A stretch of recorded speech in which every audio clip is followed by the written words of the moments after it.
بسم اللہ الرحمن الرحیم۔ حضرت خضر علیہ السلام کا واقعہ۔ حضرت موسیٰ علیہ السلام بنی اسرائیل کو خطاب کرنے کے لیے کھڑے ہوئے تو ان سے سوال کیا گیا کہ لوگوں میں سب سے زیادہ علم کس کے پاس ہے؟ حضرت موسیٰ علیہ السلام نے فرمایا میرے پاس۔ تو اللہ تعالیٰ نے ان پر عتاب کیا کہ علم کو اللہ کی طرف منسوب کیوں نہیں کیا؟ چنانچہ اللہ تعالیٰ نے وحی بھیجی کہ بحرین جاؤ، جہاں دو دریا ملتے ہیں وہاں میرے بندوں میں سے ایک بندہ ایسا ہے جس کے پاس آپ سے زیادہ علم ہے۔ موسیٰ علیہ السلام نے عرض کیا، اے رب، میں کس طرح اس کے پاس پہنچوں گا؟ اللہ تعالیٰ نے فرمایا، زنبیل میں ایک مچھلی رکھ کر چل دو، جہاں وہ کھو جائے گی وہیں وہ شخص آپ کو ملے گا۔ پھر موسیٰ علیہ السلام نے اپنے ساتھ اپنے خادم یوشع بن نون کو لیا اور زنبیل میں مچھلی رکھ کر چل دیے، یہاں تک کہ ایک ٹیلے کے پاس پہنچے تو موسیٰ علیہ السلام اور ان کے خادم دونوں لیٹ گئے اور سو گئے۔ مچھلی زنبیل میں کودنے لگی یہاں تک کہ نکل کر دریا میں گر گئی۔ اللہ تعالیٰ نے پانی کا بہاؤ وہیں روک دیا اور وہاں طاق سا بن گیا اور اس کا راستہ ویسا ہی بنا رہا، جبکہ موسیٰ علیہ السلام کے ساتھی بھول گئے کہ انہیں مچھلی کے متعلق بتائیں۔ صبح ہوئی تو موسیٰ علیہ السلام نے اپنے ساتھی سے کھانا طلب کیا اور فرمایا کہ اس سفر میں ہمیں بہت تھکن ہوئی ہے۔ راوی کہتے ہیں کہ موسیٰ علیہ السلام اسی وقت تھکے جب اس جگہ سے تجاوز کیا جس کے متعلق حکم دیا گیا تھا کہ ان کے ساتھی نے کہا، دیکھیے جب ہم ٹیلے پر ٹھہرے تو میں مچھلی بھول گیا تھا، اور یقیناً یہ شیطان ہی کا کام ہے کہ مجھے بھلا دیا کہ میں آپ سے اس کا تذکرہ کروں کہ اس نے عجیب طریقے سے دریا کا راستہ اختیار کیا۔ موسیٰ علیہ السلام فرمانے لگے، وہی جگہ تم تلاش کر رہے تھے۔ چنانچہ وہ دونوں اپنے قدموں کے نشانوں پر واپس لوٹے۔ وہ دونوں اپنے قدموں کے نشانات پر چلتے چلتے چٹان کے پاس پہنچے تو ایک آدمی کو دیکھا کہ وہ چادر سے اپنے آپ کو ڈھانکے ہوئے ہے۔ حضرت موسیٰ علیہ السلام نے انہیں سلام کیا تو انہوں نے فرمایا، اس زمین پر سلام کہاں؟ موسیٰ علیہ السلام نے فرمایا، میں زمین میں موسیٰ ہوں۔ انہوں نے پوچھا، بنی اسرائیل کا موسیٰ؟ آپ علیہ السلام نے فرمایا، ہاں۔ حضرت خضر علیہ السلام نے فرمایا، اے موسیٰ، تمہارے پاس اللہ کا دیا ہوا ایک علم ہے جسے میں نہیں جانتا، اور میرے پاس اللہ کا عطا کردہ ایک علم ہے جسے آپ نہیں جانتے۔ حضرت موسیٰ علیہ السلام نے فرمایا، کیا میں اس شرط پر آپ کے پیچھے چلوں کہ آپ میری رہنمائی فرماتے ہوئے مجھے وہ بات سکھائیں جو اللہ تعالیٰ نے آپ کو سکھائی؟ حضرت خضر علیہ السلام نے فرمایا، آپ صبر نہیں کر سکیں گے، اور اس چیز پر کیسے صبر کر سکیں گے جس کا آپ کی عقل نے احاطہ نہیں کیا؟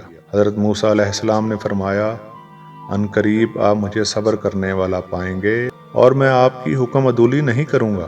حضرت خضر نے فرمایا، اگر میری پیروی کرنا ہی چاہتے ہو تو جب تک کوئی بات میں خود نہ بیان کروں آپ مجھے نہیں پوچھیں گے۔ حضرت موسیٰ علیہ السلام نے فرمایا، ٹھیک ہے۔ پھر حضرت موسیٰ علیہ السلام اور حضرت خضر علیہ السلام دونوں ساحل پر چل رہے تھے کہ ایک کشتی ان کے پاس سے گزری۔ انہوں نے کہا کہ ہمیں بھی سوار کر لو۔ انہوں نے حضرت خضر علیہ السلام کو پہچان لیا اور بغیر کرائے کے دونوں کو بٹھا لیا۔ حضرت خضر علیہ السلام نے اس کشتی کا تختہ اکھاڑ دیا۔ حضرت موسیٰ بول پڑے کہ آپ نے کشتی کو توڑ دیا تاکہ اس کشتی والے غرق ہو جائیں، آپ نے بڑا عجیب کام کیا ہے۔ حضرت خضر علیہ السلام نے فرمایا، اے موسیٰ، کیا میں تمہیں نہیں کہا تھا کہ تم میرے ساتھ رہ کر صبر نہیں کر سکو گے؟ حضرت موسیٰ نے فرمایا، جو بات میں بھول گیا ہوں آپ اس پر میرا مواخذہ نہ کریں اور مجھے تنگی میں نہ ڈالیں۔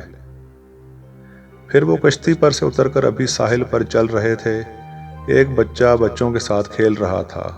حضرت خضر علیہ السلام نے اس کا سر پکڑا اور اسے ہاتھ سے جھٹکا دے کر قتل کر دیا۔ موسیٰ علیہ السلام کہنے لگے کہ آپ نے ایک بے گناہ قتل کر دیا، آپ نے بڑی بے جا حرکت کی۔ وہ کہنے لگے کہ میں نے کہا تھا آپ میرے ساتھ صبر نہیں کر سکتے۔ راوی کہتے ہیں کہ یہ بات پہلی بات سے زیادہ تعجب خیز تھی۔ موسیٰ علیہ السلام کہنے لگے کہ اگر اس کے بعد بھی میں آپ سے کسی چیز کے بارے میں سوال کروں تو آپ مجھے ساتھ نہ رکھیے گا۔ آپ میری طرف سے عذر کو پہنچ چکے ہیں۔ پھر وہ دونوں چلے یہاں تک کہ ایک بستی کے پاس سے گزرے اور ان سے کھانے کے لیے کچھ مانگا، تو انہوں نے ان کی مہمانی کرنے سے انکار کر دیا۔ اتنے میں وہاں انہیں ایک دیوار ملی جو گرنے کے قریب تھی، تو حضرت خضر علیہ السلام نے اس دیوار کو سیدھا کھڑا کر دیا۔ موسیٰ علیہ السلام کہنے لگے کہ ہم ان لوگوں کے پاس آئے تو انہوں نے ہماری ضیافت تک نہیں کی اور ہمیں کھانا کھلانے سے بھی انکار کر دیا۔ اگر آپ چاہتے تو اس کام کی اجرت لے سکتے تھے۔ حضرت خضر علیہ السلام نے فرمایا کہ بس اب یہ وقت ہماری اور آپ کی جدائی کا ہے۔ میں آپ کو ان چیزوں کی حقیقت بتا دیتا ہوں جن پر آپ صبر نہیں کر سکے۔ اور حضرت خضر علیہ السلام حضرت موسیٰ کا کپڑا پکڑ کر فرمایا کہ میں آپ کو ان کاموں کا راز بتاتا ہوں کہ جن پر تم صبر نہ کر سکے۔ کشتی تو ان مسکینوں کی تھی کہ جو سمندر میں مزدوری کرتے تھے، اور ان کے آگے ایک بادشاہ تھا جو ظلماً کشتیوں کو چھین لیتا تھا۔ تو میں نے چاہا کہ میں اس کشتی کو عیبدار کر دوں، تو جب کشتی چھیننے والا آیا تو اس نے کشتی کو عیبدار سمجھ کر چھوڑ دیا، اور وہ کشتی آگے بڑھ گئی، اور کشتی والوں نے ایک لکڑی لگا کر اسے درست کر لیا۔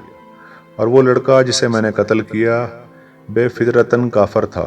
اس کی ماں باپ اس سے بڑا پیار کرتے تھے، تو جب وہ بڑا ہوا تو وہ اپنے ماں باپ کو بھی سرکشی میں پھنسا دیتا۔ تو ہم نے چاہا کہ اللہ تعالیٰ ان کو اس لڑکے کے بدلہ میں دوسرا لڑکا عطا فرما دے جو کہ اس سے بہتر ہو۔